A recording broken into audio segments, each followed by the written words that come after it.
Winning Cures Everything. Now for your hosts, Gary and Chris.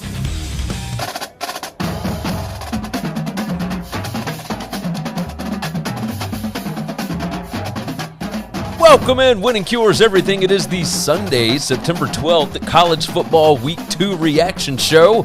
I'm Gary. I'm Chris. And we have got a ton of stuff that happened over the weekend. Good gracious sakes alive in the morning. I am excited. It is an early show. We have got some things to do. I am going out and celebrating my 5th anniversary this evening. We have got NFL games and whatnot, so we wanted to break down the games that happened very quickly this morning. Go ahead and give you the rundown before we do so. We got no time to waste. WinningCuresEverything.com is the website. Everywhere that you want to subscribe, everywhere that you want to follow on social media, etc., you can find right there. Every show that we do is right there. The show is brought to you by BetUS. Where the game begins, you can get a 125% deposit bonus. Just use the promo code NCAAF2021, and that is up to $2,500. And it's sportsbook exclusive. So go ahead and check that thing out. I'm telling you, do yourself a favor. There is a link in the description where you don't even have to enter the promo code if you don't want to. You can just click that link, and it's going to put it in there for you. And you can sign up that way. So go and check it out, BetUS.com. I do a college football show for BetUS. Hey, Chris, I went 5-2 against the spread yesterday. That's pretty good. It's not bad, not bad. And I went 4-1-2 the week before. So I'm sitting at like a 9-3 clip. What is that, 75% right now? So not bad, not bad. And Chris, throwing out dogs on the SBR show, man. Look at that. I needed that. So I've gone 2-3 the last 2 weeks. I'm 7-7 on the season in my gambling picks, official gambling picks. And so I was a little frustrated with that. But almost every damn underdog that I picked straight up won last night, looked and kind of won in dominating fashion. Yes, baby. Won outright, not just one like no. These aren't betting dogs. When I say I gave out dogs, I give out dogs to win. And we did this last year on that show, and I struggled when you bet dogs, man. I mean, it's tough, you know, and you'd struggle to get a game right. You know, maybe one hell of a week is picking 2. 4 out of 5. Holy shit. Now, it'll probably never happen again. That's fine. The BYU game surprised me last night. You know that I was on Utah. I know. But, man, yeah, you hit on BYU. In all those places, I said the exact same thing. All I did was bet home dogs for teams that have big fan bases that haven't won in a long time because I think they were going to matter. I said it was going to matter, and it mattered. Oh, yes. Provo mattered. Oh, it most certainly did. Good gracious, what a crowd. For the Holy War. We're going to talk about that. We're going to talk about that game. We will get into all of it. Again, Chris does a college football show for SBR Picks. You can search it out on YouTube or very easy in the description. Go ahead and click the link. Ghost Dog 50 already jumps in. Say good morning. Good morning. Hopefully everybody is having a good morning. You can also jump into the chat if you would like to. If you feel like jumping in the conversation, feel free. Dive in. I don't know that we're going to read every comment this morning because we've got a lot to hit on, but definitely jump in there, and we will read through them and see what we got going on. So, Chris, do want to start us off with the Sunbelt expansion talk, okay? Now, the Sunbelt expansion stuff, I'm wary of, right? Like, this is stuff that broke on Friday. Keith Gill is the commissioner of the Sunbelt Conference, and the AAC, of course, is talking about expanding and this and that, and we all kind of assumed that the AAC would be grabbing some teams from the Sun Belt. This is all aside from the fact that I said that all of them need to just tear up their contracts and renegotiate together, right? Every G5 league needs to get together and do it together so that you can do all these regional rivalries. It'll make it much easier on everybody. Cut down on costs. Not just easier. I think they're worth more. I think the games are worth more. I think they're more valuable that way. Yes, I agree. But the Sun Belt is coming out on the offensive, man. The Sun Belt has said, hey, we are looking at expansion.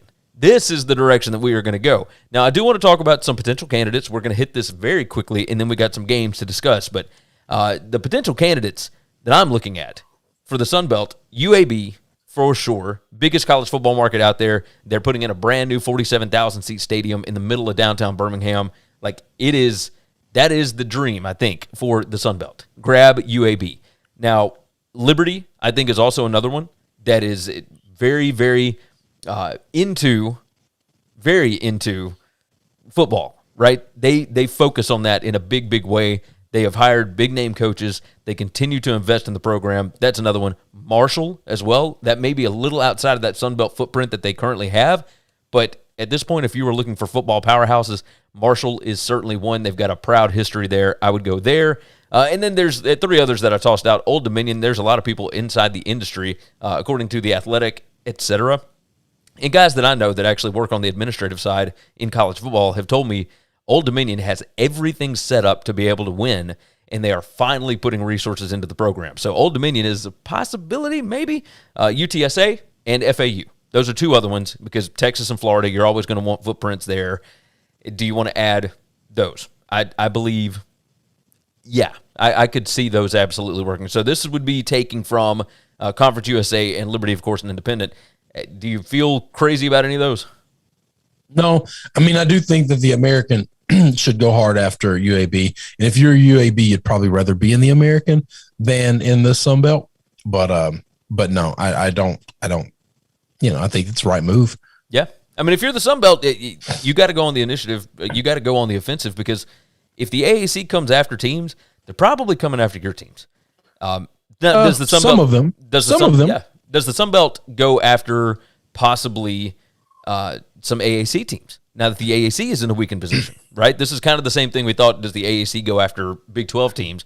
Well, it kind of flipped them, right? The Big 12 ended up taking AAC teams, and now the AAC is left in a weakened state. So if I'm the Sun Belt, like I go after some of these Conference USA teams, and I maybe reach out to South Florida. I reach out to some of these other ones that are putting in investments into the football program.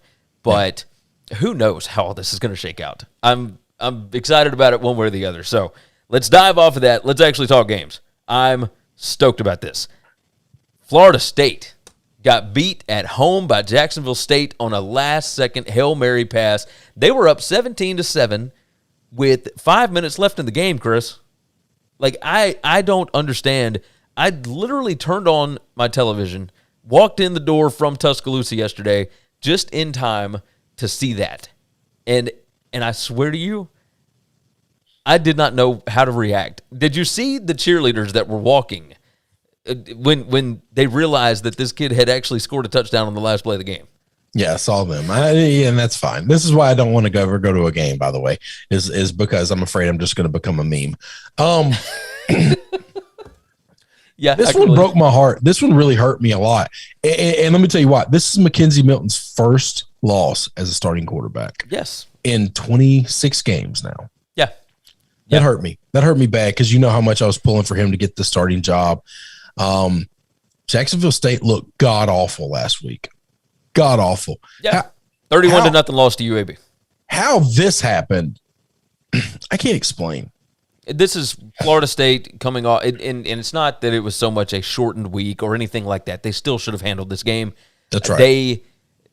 They did not prepare for this game, and we see this time and time again when you're coming off of a big-time emotional spot, right, against Notre Dame.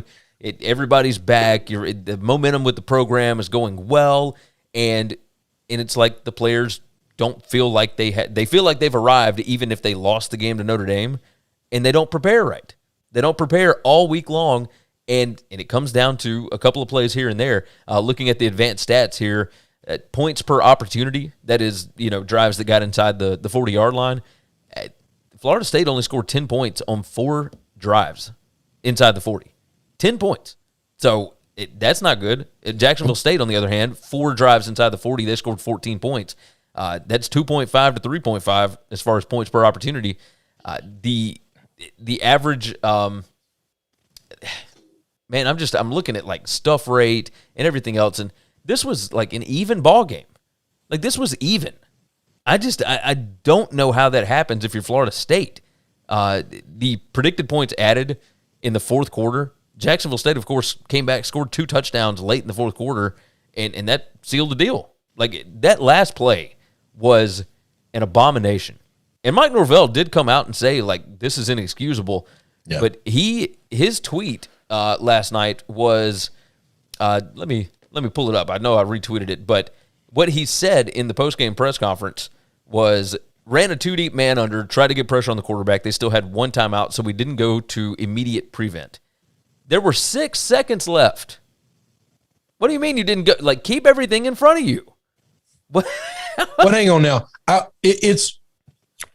There's a part of me that I think he messed this up. Okay. Coaching messed this up, no doubt. Trying to explain a mistake is always worse than making the mistake. Yes. So that doesn't go well either. Here's the problem. Everybody in the world, when they go into prevent defense and it messes up and it gets gashed, all gets killed always. Okay. The fact that he didn't go into prevent defense now, what bothers me is when you're not in prevent, you're still not pass rushing.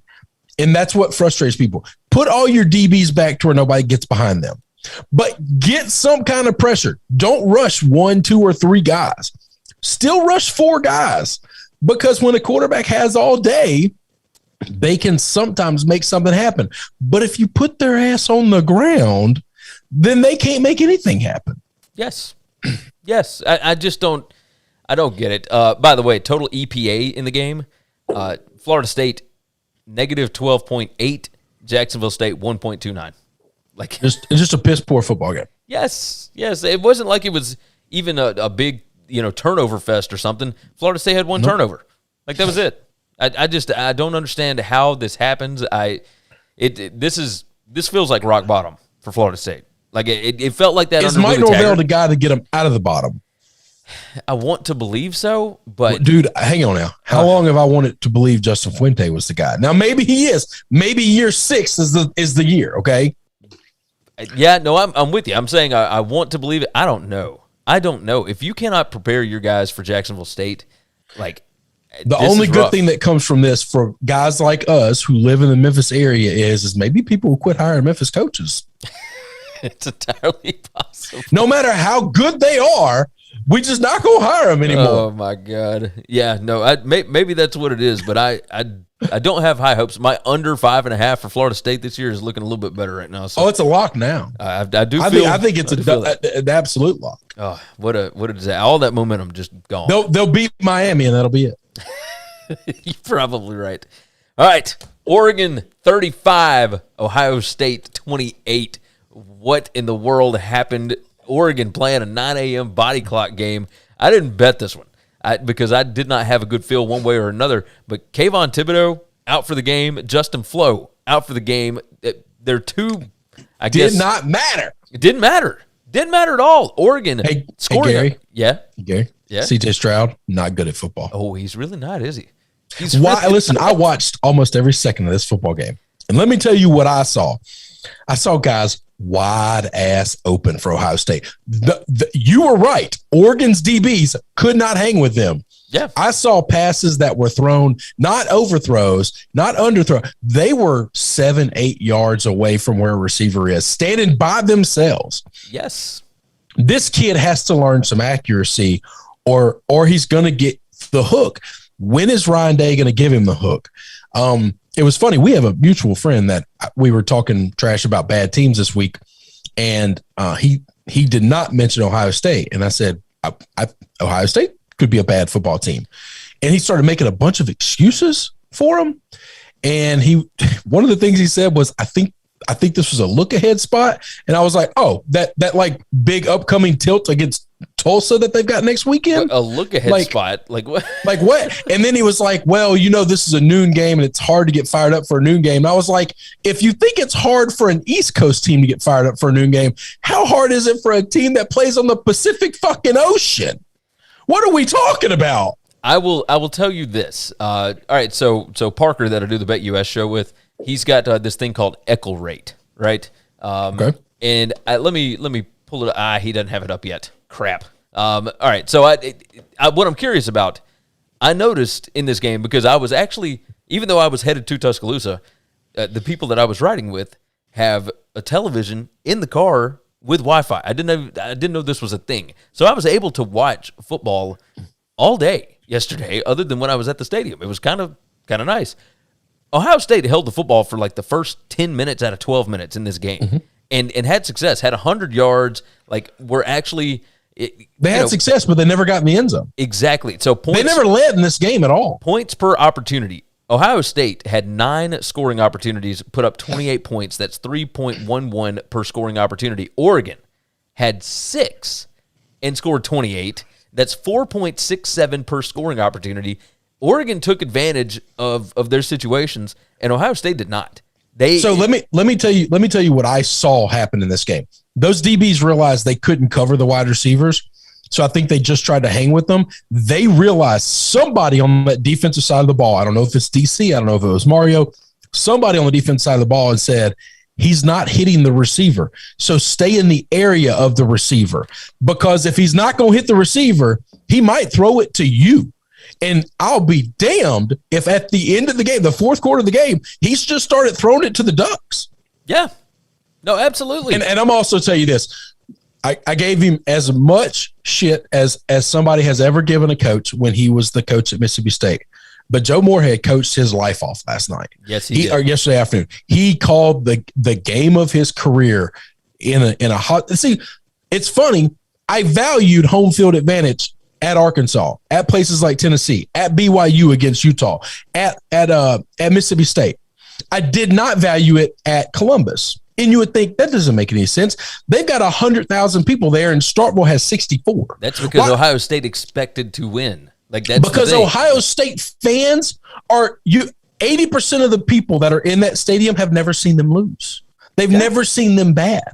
They've just seen them win their entire life because they're 19 years old, and that's it.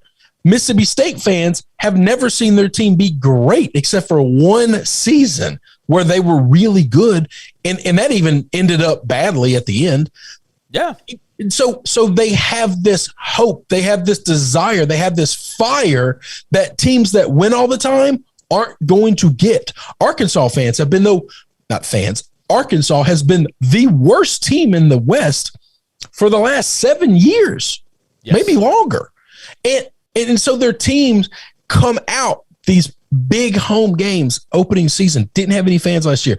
They have a fire and a passion that Ohio State's just not going to get. Alabama's not going to get it. Clemson's not going to get it. If you're used to winning all the time, you're never going to get, you can't manufacture it. You can't fake it.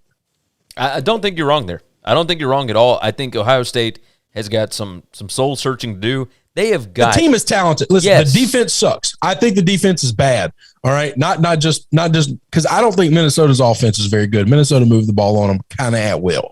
All right, I think Oregon's offense is really good. So them looking bad against Oregon, I think the defense is not good. I don't think C.J. Stroud's accurate. I think this kid is athletic. I think he is a crazy good football player. He needs to find something other than quarterback. Yes. Cumulative PPA, by the way, Anthony Brown at 17.1 for the game. Really, really good. Like he was. Oh, Oregon's offense was clicking, baby. CJ Verdell. Hey, I'm telling you this. I still think Ohio State has one of the most talented defensive lines in the country, but they are inexperienced, man. They are so young and they don't know what they're doing yet. In Oregon, we're going to talk about a lot of guys with talent that aren't any good. Okay. Oh yeah. That's my team, by the way. A lot of talent and not any good. Hang on. You talk about CJ Verdell. So on the SBR show, I do a winners, a losers, a bad beat of the week, and then I do I rip this off from our boy Wetzel and 40 and those guys. One game Heisman, and it's all going to running backs. One of the running backs is Verdell. You're talking had the game of his life. Yes. In Columbus. Yes. I mean, good gracious, 20 carries, 161 yards, had a 77-yard touchdown run, 2 touchdowns on the day.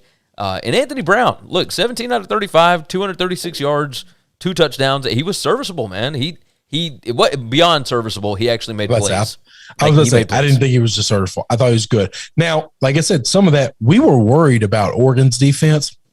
We should have been worried about the other defense. Yes. No, you're not wrong about that. You are not wrong at all. It does make me believe that Fresno State situation the week before with Oregon, like I kind of nailed total look ahead. Yes.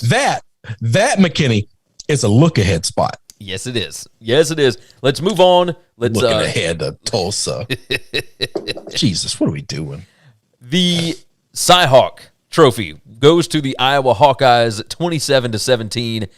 Turnovers galore. Was it too big of a spot for the Cyclones? No, Iowa's just better than them. Iowa is bigger. fantastic. Iowa is stronger. Iowa is better than them. Iowa at is football. So good. So this is what I said on the BetUS show, and I've said this multiple times with you when we've talked about this game over the past 6 years that we've been doing this. I was just about to say, Iowa State wants to do what Iowa does. It's just that Iowa's been doing it longer and they're better at it. That's right. It's really hard to beat somebody at their own game when they've been doing it longer than you've been alive. Yes. Like Kirk Ferentz, it's what he does. Like, this is not like Iowa. I can't believe this line, and this line was getting bigger, Gary. This line, I got it at 3.5. It closed at 4.5. I can't believe I was catching plus 150. So this is one of those caveats. You remember we talked about I got dogs right? Like, this was a wrong team favor. This is the books had a mistake. I shouldn't get credit for the Iowa underdog win straight up. Okay. No, because nobody in the world outside of Iowa State fans really believed Iowa State was the better football team and should have been favored. Okay, so let me tell you a interesting theory here, right? The numbers. Theories. We're going to go with theories. Well, in the preseason, look, we talked about the game of the year lines and all that kind of stuff. Iowa State was not up. They were favored by 5.5 in the preseason. I know. Now, but that was wrong. That was wrong then. I understand. Hold on. Advanced stats from this game. Now, of course, that tries to take out like turnover luck and all this other kind of stuff, right?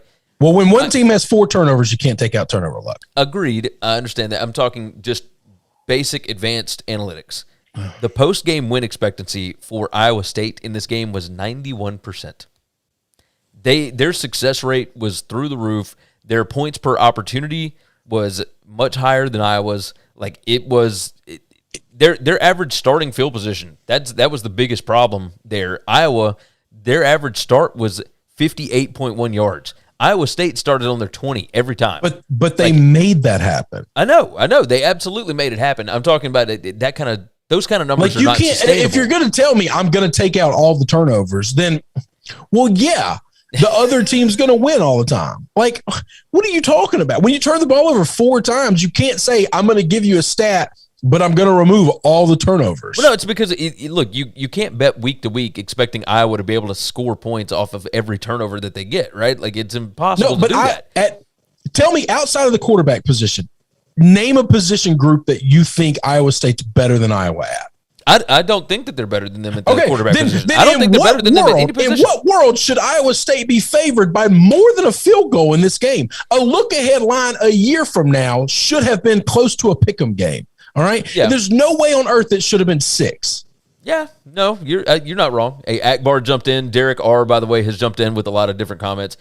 Joseph said, is that some Earl Grey tea? That's gangster. It's just coffee, bro. Just coffee, brother. It is in my Harry Potter mug, though. Yes. Derek R. Iowa is just good. Their defense is solid. And they're really good. And their offense is very complimentary to their style of play. Yes, absolutely. Well, no, they don't. Hang on. They create turnovers, and they never turn the football over. If you take the ball away from Iowa, take that sumbitch home and put it in the frame because it don't happen very often. You're right. 8 Spencer Petras, by the way, or Petrus, whatever, negative 4.8 PPA on the day. So that's cumulative EPA for the game. He was good in the second quarter, and that was it. Like, he did not play well. But he doesn't have to be. If they ever get a good quarterback, Gary, hold on your ass because they're going to run away with football. I think Petrus can end up being good eventually. This has got to sting for Iowa State, though. This was supposed to be the year. This was their time to shine. And I'm telling you, I think we talked about this. Iowa's going to win the Big Ten West. Hang on. You stopped it. You should have stopped it one word too early. Just the Big Ten? Just the Big Ten. Oh, I'm sorry. You think it's a big deal to win their division. I think it's a bigger deal to win the conference. No, it is. I got confused there. Or not confused. Just my words came out wrong. Hold on. No, you think that they are going to win the Big Ten over Ohio State, over Penn State? I think this defense, if C.J. Stroud is bad at accuracy now with no pressure at all, he hasn't played a good defense yet. What do you think he's going to do when Iowa comes to town? How many turnovers do you think he's going to have when he actually gets pressured and he plays a secondary that is hawkish? Are we sure that he's going to be the quarterback? All right, hang on. at that point? Right now, do you not believe that Ryan Day thinks he's got the best quarterback he's got on the field? Yes. Do you think the guy behind him is going to be more accurate than him? Because the guy coming up behind him is going to be a true freshman, probably. I mean, I know he's got a beautiful head of lettuce, and I know that he's, got $1 million in his pocket. Well, no, I mean, he could play Kyle McCord. He could play he could do all kinds of stuff. I think Ryan Day is probably one of the best offensive minds in all of college football, and I think he knows who the best quarterback he has is. And I just maybe think he doesn't have the quarterback on the roster this year. Not that it's those possible. guys behind him won't be better next year. Not that C.J. Stroud won't be better next year or later this year. These guys can all improve and get better. Not that they are finished products, because they're not. They're all extremely young. I'm not saying that. I'm telling you right now, he looks bad against terrible defenses. Two teams that I don't think are good at playing defense, he looks bad against. What do we think he's going to look like when he plays a defense like this? You think he's just going to magically get better? No, you're not wrong. I mean, that will be at the end of the season, so there's development time there. That's right. So add pressure on top of this that kid has never experienced before. Okay. Here, we got to move on. I know they got those little pot leaves on the side of their helmet, and we're just supposed to just assume that they're the better football team, and those boys from Iowa never are the better football team, and so we just never give them the benefit of the doubt. That's fine. I'll hitch my wagon to the 80-year-old man. Okay. Kirk is not that old. So Iowa does get a big time. He looks 80. I will tell you this game has worn on his ass. Yes. Oh, I think that man has aged like presidents. He aged with that scandal big time. Yes. Big time. From what he looked like in 2019, 2018 to what he looks like now. I mean, this is the way presidents, when they get into office and 4 years later they look like they're 12 years older. The last 3 years he looks like he's aged about a decade. Yes, indeed. Arkansas 40, Texas 21, and it wasn't even that close. This was a debacle. This one was the game that I called. Now, I'm not giving myself credit for Iowa, okay? So I'm a man of honor. If I don't think I should get credit, I'll take it away. That's fine. Let me tell you the number that matters here. I didn't know this was the next game up, or else I'd have had it ready for you. Oh, it's all good. Hey, let me give you a stat before you do that. If it's my stat, I'm going to be mad. Arkansas 9 scoring opportunities, Texas 4 scoring opportunities. So Arkansas scored 4.44 points per scoring opportunity, and they had 9 of them. Texas had 5.25, but they only had 4 of them. Like, there's a big difference. Now listen, I like to make fun of Texas. I thought Texas was a really good team. Okay. Yeah. Their running game scared the shit out of me watching them run the football down Louisiana's throat. They got nothing. Robinson scares me. I think Robinson's a hell of a running back. Didn't you call this a mollywhopping last week? No, that was the Kansas Stanford. I know, game. but a game like this is a mollywhopping, right? Oh no, this is yeah. This is what this is. Hang on. Here's a stat. Divided up between 4 different running backs, 3 running backs and a quarterback, they ran over 300 yards. It was like 309 yards and 5 touchdowns or something like that. Just stupid. They ran the football down Texas's throat like I have never seen. This is an old school. This is what happens when you give a crazy son of a bitch who spent his entire life being an offensive line coach a good offensive line. He is going to tell his OC, we're going to run it, and we're going to run it, and we're going to run it until they don't stop it. And I want my old linemen to eat all night long. Don't make those big boys pass block. You have them hitting folks in the throat, and they did. They did. Let me tell you what I noticed in this game, very much Not a single running back went over 100 yards. 4 different guys, 309. Yeah. Boom. Oh, yeah. No, it's fantastic. I mean, so Arkansas total rushing is per ESPN, per the box score, 47 carries, 333 yards, 7.1. They got in garbage time, and they gave 2 backup guys that'll never touch the football again a couple of touches. Hey, what did I tell you last week? KJ Jefferson would have to be able to throw a little bit better, and he did. And he did. 14 out of 19, 138 yards. He threw 1 pick. But man, like Hudson Card could do nothing. Casey Thompson couldn't do anything. They had issues all over the place. But what I was going to tell you, Arkansas's top 22, like their starters are on par with the best in the SEC, man. Yes, like they are really, really good. Yes. They're young though. They're young. Yes, very They're much young. so. That's the thing. Like talent-wise, stars on them, they've been getting good recruiting classes. But remember, this is Sam's second year. They've only been getting those recruiting classes for last year and the year before. Like, that's it. Yes. These guys are green, baby. So that tells me, I'm telling you, this is a good Arkansas team. This is a fun Arkansas team. Texas, that is a team that hasn't won many SEC football games in the last 5-6 years. And you about to jump in that league. You're coming into the SEC, and you just got your ass whooped by one of the worst teams in the SEC. Now, I don't think they're going to be the worst. I think my team's going to be the worst. That's different. This is fun. Let's see. Casey jumped in. Arkansas looked great. Casey, of course, jumping in with a whole bunch of stuff. Absolutely love it. He said Kansas State must be world beaters. He's talking about Stanford whipping USC last night. We'll hit on that too. We have got to get rolling on some of these. But yes, Arkansas, massive win. Congrats to the Razorbacks and Sam Pittman. Moving on. Texas A&M 10, Colorado 7. And the biggest thing to take away from this game is Haynes King went down with an injury early in the game, and I think it shell-shocked the Aggies. Well, it didn't just shell-shock them. You could tell, Haynes King is a first-year starter. They were replacing Kellen Mond, who was there for like 9 years. So anybody behind King is super green and really not prepared. Yeah. And as soon as he went down, I thought A&M might lose that game. Zach Calzada is the guy that was coming in, and he was neck and neck with King in the offseason to win the job, right? That's right, but they're both super inexperienced. But he was also not prepared for this game whatsoever, right? He did not take the first-team reps. So 18 out of 38, 183 yards, 1 touchdown for him. He was not terrible, but this was a little scary that Colorado was able to hang with A&M. If I'm an A&M fan, I'm kind of worried about this, right? I would. You have the right to be worried.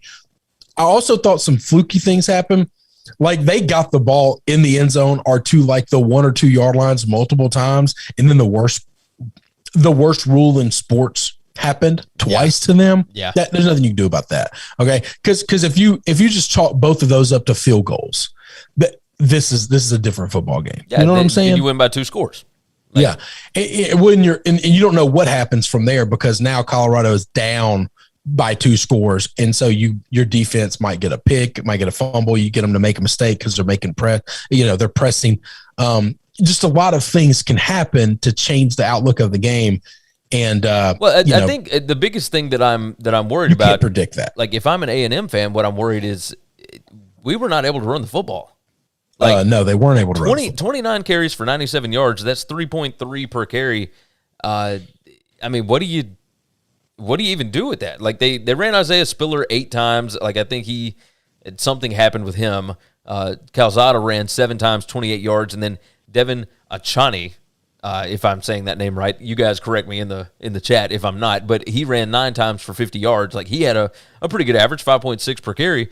But they couldn't really do anything. Like that's offensively, right. they completely shut down when King went out. And I mean, they got a long way to go, man, because they got some tough games on the schedule. Like I know New Mexico is next week, and then they've got Arkansas the week after that. And you do not want to go into that Arkansas game looking like you did against Colorado.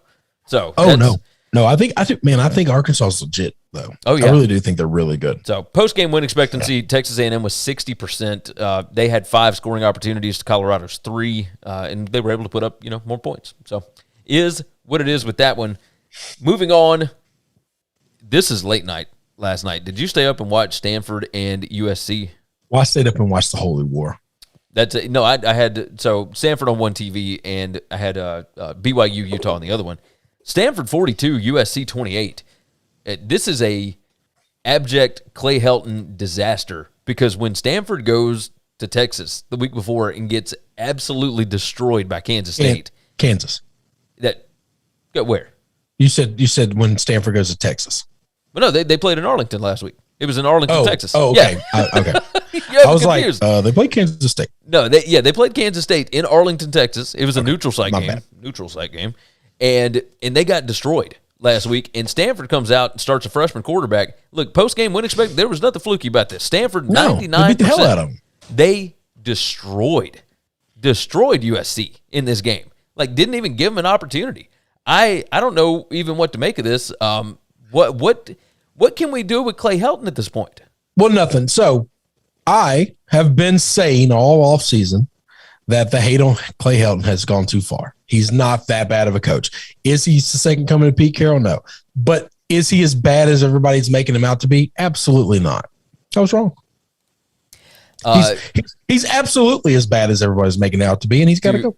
Do I get an apology from No, Friday's you don't show? get an apology. And people telling me on Twitter I need to apologize to you? Come on. You make your own decisions. If I talk you out of something, that's because I'm a hell of a salesman and you don't know any better. You didn't talk me out of Stanford the other day on the show. I was talking about David Shaw or no, I didn't talk about David Shaw. Is still not a very good coach. I still don't think he's a very good coach. But David Shaw is still not a very good coach. But is he better than Clay Helton?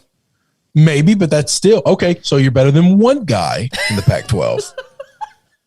Hey, you still got to get over two more to be in the top 10 of the Pac-12. True. Tanner McKee, 16 out of 23 passing, 234 yards, 2 touchdowns. Can you take any stats away from this game and think they matter? This was a shit show from the second this game started. I think that you can take away the fact that Stanford's new quarterback actually looks pretty good.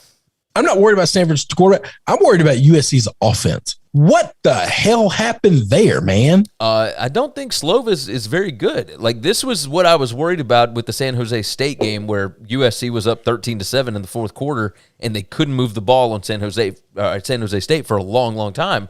True. I think people have figured out this Graham Harrell offense. I mean, it's in year 3 now. Yeah. Once you're into year 3, you've given people plenty of tape. Keaton Slovis was a 3-star quarterback coming out of high school. Like, I know this. It is clear and evident. All right, now both of them. Look, UCLA has beat up on 2 bad football teams. Okay, but UCLA has taken over. Yeah, there may be a power shift here. Yeah, there may be a power shift. Chip Kelly has just ripped this thing away from them. Yes, they are indeed substantially better. No, I tend to agree with you. There's a margin there that's pretty wide right now. Notre Dame 32 and Toledo 29, and nobody on the planet really got to watch this game. And what a disaster that was for NBC. What a disaster that was for Toledo, for nobody to be able to see the damn game. That was frustrating on a wide level. Did you ever actually turn it over to this game? I know you said that you weren't going to, and you are a man of principle, so I kind of expect you I am a man of principle. No. Listen, I am not opposed to the streaming stuff if you're the only game on. Amazon gets, and Yahoo in the past have gotten NFL games. They get these London games every now and then, and guess what? Or they get a Thursday night game, and they put the London game on at 9 a.m. or 7 a.m. or some weird-ass time. If you're the only game on at a certain time, I don't have a problem with the streaming. Yeah, you cannot ask me to stream balls deep in the middle of 25 other games. I'm never going to do it. Your game will be not one that I watch at all because there is too much other stuff going on at the same time, and you can't flip channels back and forth. I made a joke, a little bit of a joke. I made a comment that I thought was clever. You ever think something's really clever? And it just seems to go over everybody's head, or nobody seems to pick up on it. I woke up this morning. It was butt crack early. Okay, it was like 4:30 in the morning. I'm old. Okay, it was like my 5th cup of coffee. All right, I woke up early, and I thought that I just got to thinking. Last night was crazy. Okay, college football was nuts last night. Yes, it was. The one thing that really pissed me off was, and I thought this was pretty clever, Gary. Notre Dame played a game that was not televised since the invention of television, because Notre Dame has been playing football longer than TV was around, and ever since television was around, somebody has been putting a camera on Notre Dame and putting it on TV. And I thought that was good. And then everybody immediately goes into the whole, oh, you're just cheap, and these people are. This ain't even about the money. Yeah, I told you. They were like, you know, what are you gonna do when the Super Bowl goes on streaming? I'm gonna watch it. I'm gonna go watch it. You know why? Because it's the only game on that day. You dumbass. It's a standard situation. Ghost Dog, by the way, jumps in 2021 year of the Smash Mouth defense. Yes, indeed, it looks that way. And he said ESPN screwed up their streaming bad yesterday. Ghost Dog, you got to fill me in on what happened with ESPN streaming because I have the only game I tried to stream and I really and I was not getting it very good. I just work under the assumption that this was played at a really like small high school field. Was the Presbyterian game? I was trying to watch my boy Ren Heffley. I drop it on the iPad. There were, and let me tell you, there were tens of people at that game. There are more people watching this live than were watching that live, and they couldn't get that stream to work. Now that tends to make sense. So it was bad. Oh, man. So, yes, Notre Dame, the post-game win expectancy here, 98%. They went down 29-24 with, a minute 30 left? Yep. And 2 pass interference calls late in that game. They drove right down the field, stuck it in the end zone, get a 2-point conversion. They did what they were supposed to do. I have a friend that's a Notre Dame fan that went to the game, and he was texting me the whole time. He was like, "This is an incredible." Like, it was a fun you're a Notre game. Dame fan. You're pissed off that it's a good game because it shouldn't be a good game against Toledo, but you're really excited. You're getting to watch a good game where your team won. Yes, yes. No, there's a little give and take there. This was interesting because Toledo, so of course my theory early on with Hawaii. Now maybe Hawaii just sucks. Maybe that's the situation with that. But my theory was maybe these G5 teams haven't seen big-time power football in 2 years, and that could end up being an issue, right?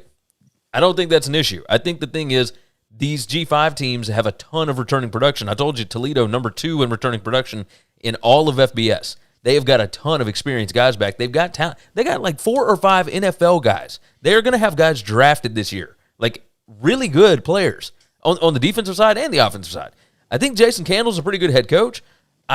Toledo had a real shot to win this game, and I mean Notre Dame. I don't know what to make of them after the Florida State situation last week, where they're up by 18 and they almost give up the ghost at the end, and now this with Toledo. Like I think Toledo's a good, fun football team, right? But I don't think that they are like a top 25 team. So now I'm trying to figure out what in the hell is Notre Dame, and I have no idea. I don't know the answer to that either. I don't know. I'm just going to watch every week, and we've got 2 weeks of film here. Kansas State beats the hell out of Stanford. Stanford then goes on the road and beats the hell out of USC, while Kansas State goes home and almost gets beat by an FCS school. Yes. So, like, what do we do? Like, this is all just one big weird-ass circle jerk that doesn't make any sense. No, none of it makes sense. And trying to... This is the dumbest sport in the world, by the way. We cover and love the dumbest sport I've ever seen. No one can make sense of this. I will tell you this. It's what makes us love this sport. Oh, my God. It's so weird. It's so fun. Tyler Buckner for Notre Dame came in 3 out of 3 passing, 78 yards, 1 touchdown, ran the ball 7 times for 68 yards. He is the future of Notre Dame football, but it is still Jack Cohn's team. 21 out of 33, 239 yards, 2 touchdowns, 1 pick. Kyron Williams, 16 carries at 78 yards. Look, Notre Dame only averaged 3.4 yards per carry in this game. So I don't know what happened here. You're talking like second quarter-ish, maybe? I got a text and said Jack Cohn gets pulled. And Jack Cohn got pulled for 1 series. Very next series he comes in, that's where he throws a touchdown. I don't know why he got pulled. I don't know if it was an injury. I don't know if it was a weird equipment. It wasn't a play. It was a series. He missed the entire series. I do know at the end of the game, before he goes on the drive, he had like a dislocated finger in his throwing hand, and you see him on the sidelines. I saw this on SportsCenter, and somebody's like popping his finger back into place, and you see him like wincing and screaming in pain, and then he just runs back out there, leads him down for the game-winning drive. And I thought, all right, he might not be the best quarterback I've ever seen play at Notre Dame, but he's got some toughness to him. He's one tough son of a bitch, isn't he? That endeared him to be all the flaws endears you to me, because I'm a very flawed person, and I appreciate flaws in people who are just too good. I don't see any fun in that, except for my Lord and Savior Tom Brady. That's different. But no, I thought that was interesting. I thought that was strange. This is the only thing I don't like that I missed. I would like to know why he got pulled, why he got benched. Was it a benching? Was it an equipment thing? What happened? And he was the guy texting me was at the game, so he's not listening to a radio announcer or a television guy tell you the thing. I didn't listen. So that's the only thing I'm trying to figure out, why he missed a series in the middle of I think it was the late first quarter, middle of the second quarter. Ghost Dog answered me. He said Georgia game was scheduled on ESPN, then bounced it to the ESPN app before going back to ESPN2. So he said that's why the streaming problems happened? Yeah, apparently that was the issue there. So Notre Dame, squeaks out the win. We don't know how good they are. Chris, we're going to start rapid firing some of these, okay? All right. Mississippi State 24, NC State 10, dominating dog defense here. NC State had 5 scoring opportunities. That's drives inside the 40. They only got 2 points per attempt, 10 points for the game. Tim Beck's offense could do nothing against Zach Arnett's defense, and I could not believe this. I had no idea. Like, State is physical as hell, man. Like, they look so much better this week than they did last week, and I don't know if it was a little while. It took them a little while for the offense to get going. First quarter and a half, that offense looks exactly like they looked last week, which was putrid. NC State's defense did anything they want. Offensive line couldn't block anybody. And it was like a damn switch went off. Oh, yeah. And all of a sudden, State got everything they needed from that point forward. I will say this. I told everybody on the BetUS show that the best player on the field was going to be Peyton Thomas, and he went out early. So he's the linebacker for NC State. So he went out. That could be why the offense was able to just immediately make a switch. Yeah, no, it certainly hurts. The second best player that I said would be on the field was Isaiah Wilson, and he went out third quarter, I guess it was, somewhere around there. So good morning, Lincoln. My son is awake now. So he went to the ball game yesterday, his first time, and enjoyed himself. But man, did we had a party. We had a party yesterday. So he's good. He's good. Here, come here. Come on. We got a rapid fire. Let's talk about Mississippi State real quick. So, hey, tell Mr. Chris, did you have fun at the game? Have fun at the game. Attaboy. Did you enjoy it? Tell him roll tide. Say roll tide.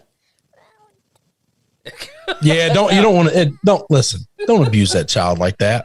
Somebody on this stream is going to call child services on your ass. They might at this point. I don't know what's going on. He decided to get all shy on me. Oh, so, you tried to make him say them horrible words. That's what it is. I tried to make him say roll tide. He was saying it all day yesterday. All day yesterday. That's cultish. That's cultish. He did it.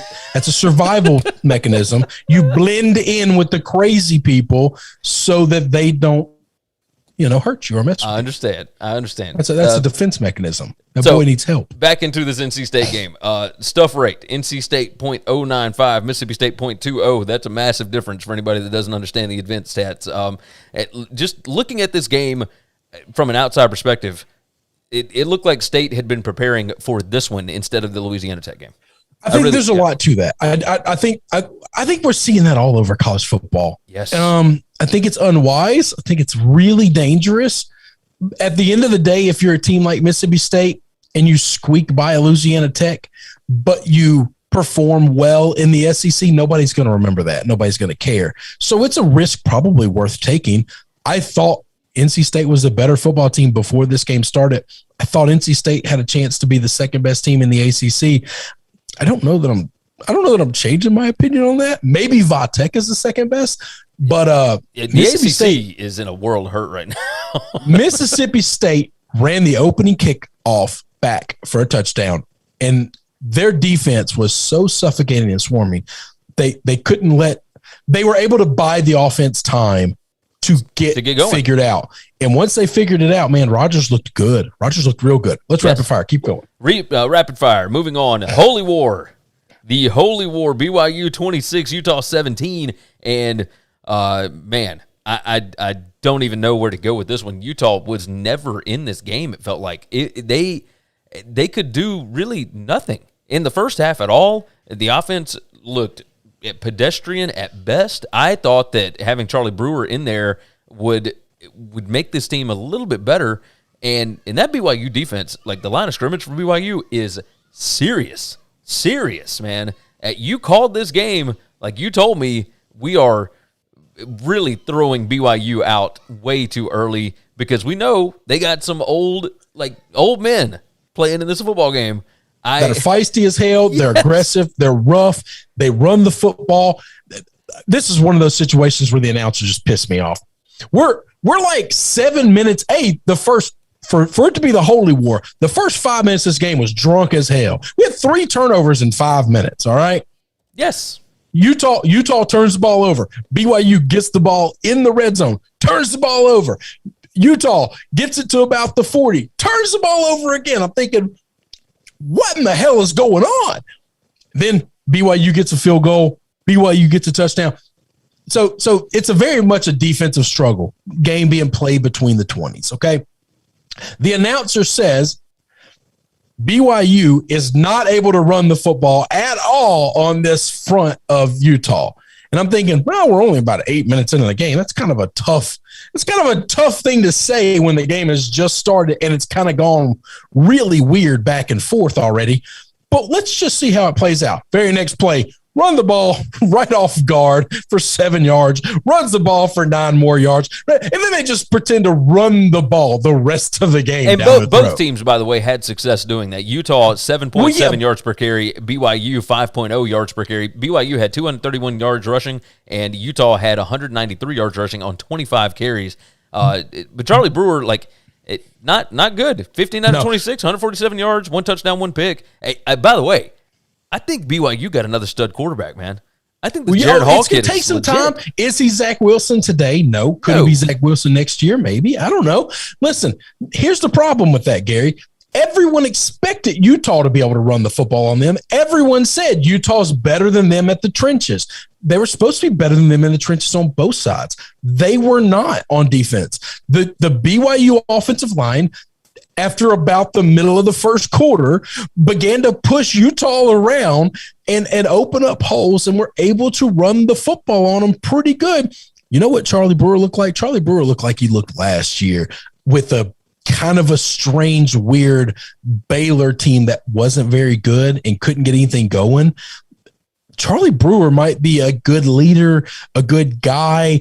He seems to struggle when games get tight. If you're able to physically dominate your will against another opponent, Charlie Brewer he would make a fantastic Iowa quarterback. He should have transferred to Iowa. Okay. Yes. Because when you're playing from up front always, and your defense is always putting you in good field position, and you can run the ball on everybody, and you've got 4 great tight ends that can catch the ball, and they're just bigger and stronger and faster than everybody on the field. Charlie Brewer is a fantastic quarterback for that situation. You need to make a play.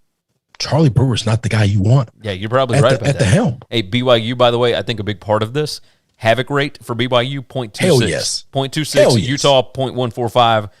BYU created chaos. Just created chaos, and it really threw the Utah quarterback for a loop. The hate had gone too far. It just not – I've never seen BYU as bad as people were saying BYU was. Kalani Sitake. I didn't have a chance to look this up, but I think I saw it on TV last night. First win in the series since 2009. Is that right? Well, yeah. I think it's his first time to beat him since he took over head coach. Yeah. Oh, no, it is. Because I know they had won, Utah had won 9 straight. Yeah. So, I mean, and Sitake's only been there for what, 6 years? 5 or 6, yeah. 5 or 6, before that, I mean, Bronco had not won in a while. So, big win. Big win. Coastal 49, Kansas 22. This is from Friday night. I don't want to spend long on it. I just want to bring up the fact that I think Kansas was actually the story of this game, even though they lost by 27 points, because they look competent with Jason Bean at quarterback, and Lance Leipold has got that team looking decent. They put up a fight. So we were texting back and forth in the group chat that we have, and I'm watching this game, and I'm saying, listen, Kansas is getting beat, all right? Kansas is definitively getting beat in this game. Yes. But there are, when I say there are years, every year for the last decade or so, Kansas would have folded. They would have given up. As soon as they got down by 3 scores, it would have been over. They packed it in. They kept fighting. This is the best. I know it sounds like I'm patronizing them because they got their ass whipped in this game. But this is the best I've seen a Kansas football team look in a long time. They look fun. They are going to I think they're going to win games. Yes, they're going to give teams fits this year. And Lance Leipold, listen, hey, how do you look in purple and gold? Cover your ears, Ed. Cover your ears. No way. How are you looking purple and gold? I don't have a box score for them because ESPN, for whatever reason, does not have their stats up. But I do know that Jason Bean was a lot of fun in this game. So it'll be fun. I still can't find stats on the Presbyterian game. I don't think anybody kept stats outside of a score. That's been a running theme. ESPN here. Doesn't have it. CBS, Yahoo. No, it doesn't. It's like the game didn't get played, but we have a score. I just want to know how many touchdowns my boy Rennie Heffley had. That's all. Hey, look at Presbyterian's website. Just go look at that. I did. They don't have them. I don't think somebody kept stats, Gary. Well, they were playing. When I tell you, tens of people were there, Gary. Tens of people were there. They were playing like Fort Lauderdale Junior High School or something. It was. I'm not exaggerating when I tell you that our high school, Olive Branch, down the road, is maybe 3 times bigger than this place. And it's not like, this is a damn Mississippi high school. This ain't Texas football, guys. No, you ain't wrong about that. All right, moving on. Miami and App State. Miami gets the win 25-23, but it was not for lack of trying to let App State win this ball game. This was a close game, and I besmirched the name of I just went blank. Chase Bryce, I think that's his name, right? The App State quarterback that was at Duke last year. God, yeah. I talked so much trash about him because he led the country in turnovers last year. I mean, he was awful at Duke, and I thought, man, if David Cutcliffe can't get this kid to play well, what is Sean Clark? You said the right name though. I think Cutcliffe is. Cut. Now they got a win over NCA&T this week, but look, App State looked good in the trenches. I vastly overrated Miami. Yes, you did in the preseason, and you told me not to, and I didn't listen, and I apologize for that to everybody. But I got to ask a question: what kind of, for a team and a school that actually there are people that use real voodoo down in Baton Rouge? What kind of weird ass voodoo does every time Alabama plays a big ranked team preseason? That team they have the worst year they've ever had in 10 years. I have no idea. How do you do that? I don't know. You remember they played like number 8 Michigan back 8-9 years ago, whatever. Michigan lost like 7 games that year. You play Florida State. Florida State was ranked like 3 in the country, and Florida State lost like 5 games that year, and we're trash. Hold on. Florida State lost their starting quarterback to an injury. It doesn't matter. That team was bad, Gary. I know. They were bad on defense. They're bad on the offensive line. They were overrated everywhere on the field. How in the hell do you do this? Miami, by the way, in this game, won the field position battle by an average of 14 yards per drive. Congratulations. App State was their post-game win expectancy 76% of the time. With the stats that were put up in this game, does App State win the game? 76% of the time. I thought App State was going to win the game. Miami had 8 scoring opportunities, only put up 23 points in those 8 scoring opportunities. That's 2.88 per scoring opportunity. App State only had 3 scoring opportunities and put up 17 points. So they took advantage when they were able to get down there. But man, like Derek King doesn't look good. Nobody for Miami really looks good. Like I can't figure any of this stuff out. Overall success rate here, App State 45% to 42%, but App State should have won this ball game. Absolutely should have won the ball game. And all I want to do is use this game to shit on Alabama. Okay, you guys line up the schools of the deaf, blind, and dumb. That's it. You shouldn't be number 1 in the country. You're going to at some point in time bring up a stat that y'all were number 1 in the country like 87 weeks in a row, and nobody in the world has ever been that. And you know what? That's bullshit. You didn't earn it. You haven't deserved it. You might be the best team in the country, but we don't know that because of how you've played. All right. Agreed. Because you've played 2 awful teams, and you got schools like Georgia and Vatech and Iowa and these other schools that, they're not as good as Alabama. Doesn't matter. They have a better resume. This is the only sport in the world where we don't care about what you've actually done. We care about who you actually are. And that pisses me off. So I took a couple of shots at you last night for that. It's all good. I understand that. And that's perfectly fine. But yes, Miami should not have won this ball game. And now Miami gets to deal with a much improved looking Michigan State team next week. I think they're going to get beat by Michigan State next week. I think it's entirely possible. They're going to that game's at Michigan, right? Michigan State. No, I think it's actually in Miami. Jesus, they don't have to leave the Mason-Dixon line the whole year. I think it's They one. get Atlanta and then two home games. Hold on, I will double check this for Who you did they right blow quick. to get that schedule? But yeah, I think they played in Georgia, and then they play App State at home, and then I think that they've got it's against Michigan State at home, 11 a.m. in Miami, 11 a.m. Central Time game in Miami. So all right, well, they might not win that game because Michigan State will have to be coming down into the mugginess of the South in the summertime. Yes. All right, I've got a few more that I want to hit. We got to roll through. Michigan 31, Washington 10. Is it fire Jimmy Lake time? Should we fight like 6 games into his tenure? Should we be thinking about this? You brought it up last week. I know you did. So I think that you.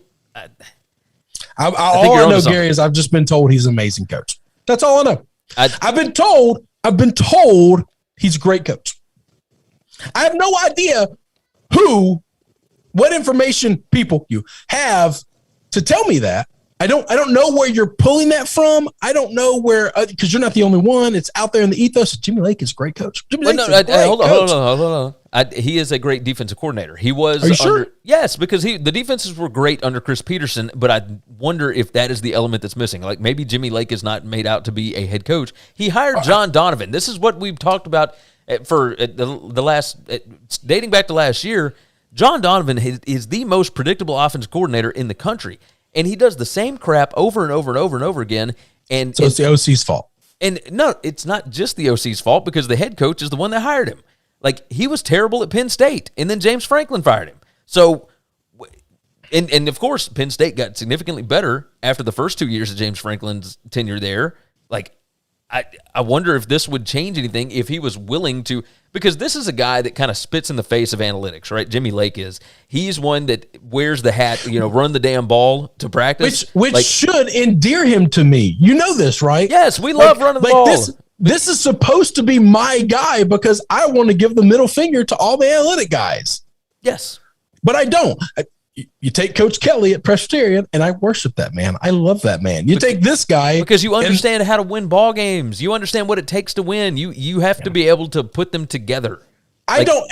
My hatred, my dislike for Jimmy Lake is I'm completely agnostic on the man. I don't know enough. I don't have enough information to have an opinion, but I've had forced down my throat for the last year and a half. He's great. And I just want to know where these people get their information from. What are you seeing that tells you he's great? I just want to know that. Tell me this. What was the most surprising stat from this game for you? The fact that Michigan only had to throw for 44 yards in it because they ran 56 times for 343 yards. That's 6.1 a clip and 4 touchdowns. Or was it the fact that Washington, who is known for their running game, ran the ball 32 times for 50 yards? That's 1.6. I think Michigan was like Oregon. Michigan was missing their best defensive player, the best defensive player on the team, and it didn't matter. It just didn't. You could have cut the knees off of the top 5 defensive players for Michigan. Washington wasn't scoring. All right, they were my fat ass in high school. Nothing mattered. I wasn't going to score. It's just not going to happen. Just unbelievable. Unbelievable. Washington's defense, by the way, they're bad. This team might be the worst. This team might be the worst in the Pac-12. Arizona might be able to score on this team and beat them. You score 14, you beat the hell out of them. I don't know. Arizona got it handed to them pretty good by San Diego State last night. San Diego State's a good football team. I've told you that before. I know. San Diego State's a good football team. Hey, San Diego State's better than Washington. You bet your ass San Diego State right now is better than Washington. TCU wins their game against Cal. And this game stressed me the hell out. 34-32. Where did this Cal offense come from? Like, I haven't seen Cal play this good of offense if you combined all the best plays that they've had for the last 2.5 years. It was unbelievable. Cal's points per scoring opportunity, they had 4. They put up 21 points in those scoring opportunities, 5.25 per opportunity. They looked good. Cal did look really good. TCU could not create any kind of havoc on defense, and this was a game between Justin Wilcox and Gary Patterson, and we put up a total of 66 points. I know. Like, what in the now, world? I will tell you, defensive scores did come. Like one of those touchdowns from Cal was a gimme, like 4-yard pick six that was just atrocious by TCU. TCU got down, and then that offense kind of flipped the switch, and they kind of got rolling for a bit, and then it slowed down. It as much as I hated this game because I lost money on it. I was really proud to see Wilcox and the boys fight like that. I didn't want to see it because I really like TCU, and I think TCU could be really good. I would like next week to know that this is not a fluke and to think Cal might have found something. I do wonder about that. So Chase Garbers, who we've all kind of made fun of, they cannot get the ball down the field, all that kind of stuff. Yes. Yeah, 16 out of 27 passing, 309 yards, 2 touchdowns. Got the ball down the field, Gary.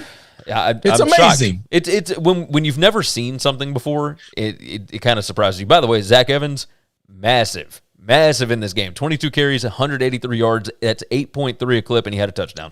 I was just about to say he's almost averaging a first down every time he touches the ball. Yes, I mean he was unbelievable. That's kind of sick. It's crazy. It's absolutely crazy. So, yes, the TCU situation here, I thought this was going to be a slugfest because, remember, it was just like 3 years ago. It was the Cheez-It Bowl, like 2018, where it was 10-7, and they had like 9 turnovers in the game. It's almost like it's like we're living in Bizarro world. Yes. Gary Patterson and Coach Patterson, Coach Wilcox went together, and they busted like 70 on the total. Yes, That's crazy. I would have bet my life if you gave me the total that finished this. I'd have bet my life that they wouldn't touch that number. No, I'm the same way. I am the same way. Yeah. Now I will tell you this. By the way, we'll close out that game with this because I still have 2 more that I want to hit. Cal now under Justin Wilcox, 10-1 against the spread as an underdog. I ain't betting against them again. I'll tell you that. So I didn't pick the game. I didn't feel good about it because of that stat. They were 9-1 against the spread in it. But, yes, most certainly. All right, Pitt 41 and Tennessee 34. This was a fun ball game to keep track of early, and I don't know. Pitt, post game win expectancy. Pitt was supposed to win it 92% of the time based on the stats. Field position was equal. Points per opportunity. Pitt had 9 scoring opportunities in this game. Like I do want to commend Pat Narduzzi for not just being old man football, right? He brought in offensive coordinator Mark Whipple, and he completely revamped that Pitt offense, and he realized, much like Nick Saban, we've seen the transition for Saban, and a bunch of other defensive head coaches that have realized you cannot win all the games by playing smash mouth offense and defense, right? We can still have a really good defense, but you are going to have to be able to put up points sometimes. And they figured it out. Like, they are putting up points. Mark Whipple, the former UMass coach, is now their offense coordinator. He's in year 3. Kenny Pickett has been there for like 8 years. Ghost Dog said Pitt and Tennessee game was really good. Yes, this was a fun game. And Knoxville looked like they were rocking, man. Listen, I was Tennessee's going to be so much better than they've been in the past. They really are. I think that Pitt team's really good. They might be the second best team in that conference. You're not wrong. Here's the thing. There's only one thing that I saw in this game that made me so happy. There's only one. Joe Milton dropped back, and he threw a 70-yard bomb for a touchdown, and it was an absolute laser. And I thought that wasn't Milton, was it? Yes, that was Milton. No, I thought it was Hendon Hooker because they brought in Hooker. Milton only had 50 yards passing, and he had no touchdowns. No, that was Hooker? Yeah, so Milton went 7 out of 12 for 50 yards, and they brought in Hooker 15 out of 21, 188 yards, 2 touchdowns. Oh, Hooker's to do this giant, right? Well, both of them are big. But Hooker's got arms. Yeah, Milton's built like a big boy, but he doesn't have like that definition to him. Right. Hooker looks like a prize fighter.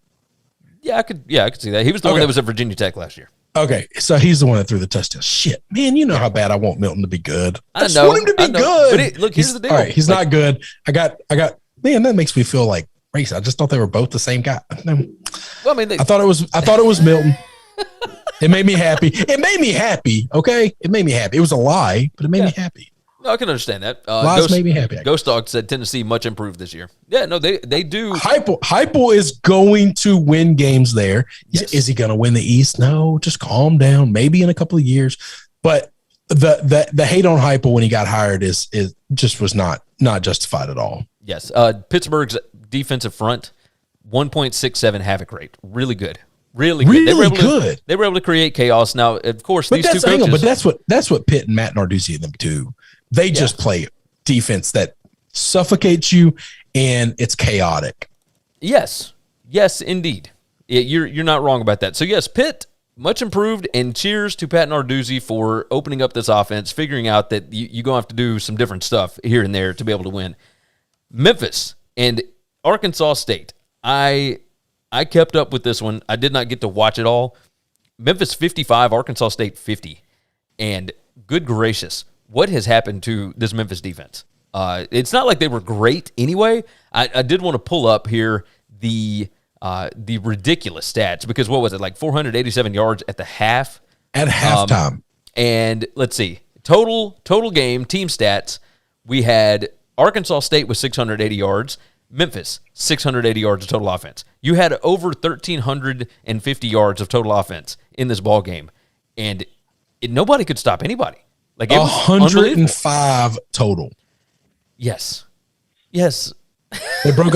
I know. So many people had the Memphis ticket, and I know it was Memphis minus 5.5. And I wanted so bad to bust this total. I wanted to break 100, but I knew it would kill everybody's ticket, and it did. It did kill everybody's ticket, and I do not care. I wanted to see 100 go on the scoreboard. Seth Hennigan, freshman, starting quarterback because Grant Gunnell, of course, is out for an extended amount of time. He was 22 out of 33, 417 yards, 5 touchdowns. Brandon Thomas, 18 carries for 191 yards and 2 touchdowns for Memphis. Like, their running backs are 200. Stupid. He had almost 200 yards on the ground.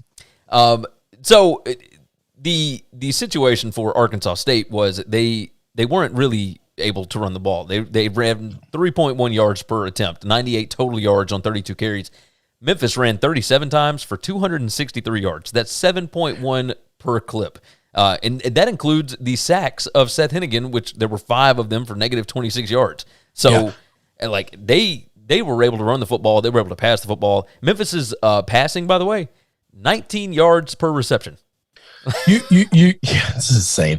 You talk about Arkansas State not being able to run the football. If you put up almost 700 yards of offense, throwing the ball doesn't matter. Like, throw the ball. Who gives a shit if you run the ball or not? Hey, they brought in James Blackman, by the way. Arkansas State played 2 quarterbacks. They have Lane Hatcher that was there last year. Logan Bonner is the one that actually followed Blake Anderson over to Utah State. But James Blackman, of course, the quarterback that Florida State could never figure out. They couldn't get anything to work with him. Came in 19 out of 28, 306 yards, 4 touchdowns, no picks. Looked awesome. Like, it is really amazing. This game is just crazy. Every year, Memphis finds a way to get themselves in a wild ass game like this, and they find ways to win them. Last year it was a UCF game. They had last year's UCF game was the most yards from scrimmage out of any game. Did this game break that? Yeah. Because I don't remember the total yards from last year. I think it did. No, it didn't, because that game had like 1,500 something yards or something. Yeah. I'm about to say, I don't think they broke but they didn't score this much, I don't think. No, it was 50-49. That last one. This was crazy. Like, Butch Jones at Arkansas State could end up being a whole lot of fun. We thought that was going to be a fun hire. Oh, yeah. No, we thought he'd be good there. I didn't know that it would be this early that he would have that offense rolling quite like that. Now, Blake Anderson did leave the cupboard stock pretty well. Some of this could be the defense at Memphis just is non-existent. Which Mike McIntyre, man, we thought good things about Mike McIntyre's defense, and that ain't working. That ain't working at all. Well, they're not stopping anybody. No, you ain't wrong about that. All right, we'll close out with this one. This is the last thing we're going to hit today, and of course, it was the 20th anniversary of 9/11 on Saturday, and Air Force whipped Navy. Whipped them 23-3. Navy had 34 carries for 36 yards. That's 1.1 per attempt. They threw the ball 10 times, completed 3 passes for 32 yards. Navy is a dumpster fire at this point. And, of course, you don't want to say that the day after, the anniversary, but they did go ahead and fire their longtime offensive coordinator, Irvin Jasper, this morning. Or I guess it was late last night, like after the game. And, you got to put up a bad performance when you've been there for that long with Ken Niumatalolo, which, by the way, Ken has been there for so long, and he was so successful. Been there for a while. And yep. And is it possible that we've heard of guys overstaying their welcome many times? Never would have figured it would happen at a service academy, but I don't know what you do if you're Navy at this point, because Ken has proven that he's a good coach in the past, but man, they are like Navy is bad. You want to talk good things about Air Force, but Air Force, 59 carries, 176 yards, 3 touchdowns, or 3 yards per carry, and 3 touchdowns. They only threw the ball for 49 yards. We would want to talk good about Air Force if every team Navy did this to them. Yes. That's the thing. If Navy played really well in a couple of games and then got drummed by Air Force, then we'd have good things to say about Air Force. Yeah. But the problem is this is a broken damn record every week with Navy, man. This was, by the way, total yards. Air Force had 225, Navy 68 total yards for the game. Navy was 1 of 12 on 3rd down and 0 of 2 on 4th down. God, dog. I mean, it was domination. And this is one of those games where if I'd been watching it, I would have been really happy because I bet this thing was over in 2 hours. Oh, yeah. I bet it was done in 2 hours. No, you can make a dinner reservation off these 2 teams. Oh, most certainly. So, yeah, I like Air Force. I think Air Force is going to be pretty good this year. I do too. But here's the problem. They're stuck in a conference that's pretty damn good, we think. Yeah, Mountain West is going to be a lot of fun. The Mountain West is not teams. one of these punk-ass G5 conferences anymore. They're getting a lot better. I think San Diego State's better. Fresno's better. San Jose's better. Boise still looks really good. Like, that is, I'm sure I'm leaving somebody out. That's a good conference, man. Yes, indeed they are. Wyoming, by the way, really good. Wyoming's good. Yeah. No, really I'm going to say, is Nevada there? Yeah, Nevada's there. Yep. Holy shit. I left Nevada out. I think Nevada's really good. No, yes. I knew I was going to leave some people out. No. Ghost Dog said, really good conference. Ghost Dog said maybe Navy should stick with the option. That's what cost them this, not cost them the game, but that's what this was. Like, this is the option. Like, I don't know how you win there. I really don't. I don't either. I mean, Jeff Monken came in and completely flipped these service academies on their head. Like, he has really changed the game for Army, and because Army got a win, by the way. I didn't have this on my list, but Army got a win over Western Kentucky, 38-35. So I got the cover with the mountain, or the Hilltoppers. But when Army's putting up 38 points on explosive football teams, whoo, baby. All right, you ready to rock and roll? Get out of here. I'm going to watch some NFL. We're going to go watch some NFL. All right, you guys have been fantastic. The show brought to you by BetUS, where the game begins. Use the promo code NCAAF 2021, 125% deposit bonus up to $2,500, and it is sportsbook exclusive. So there's a link in the description. Go ahead and click that, and it'll put the promo code in there for you. But I'm telling you, best sportsbook out there. Go ahead and check them out. BetUS, where the game begins. Go to winningcureseverything.com. Make sure and check out the Butterfly Effect College Football Edition. Do a search for it. I'm going to try and actually post it to like the top of the page because it's a few posts down now. But just now that we've gotten a bunch of them in there. Yeah.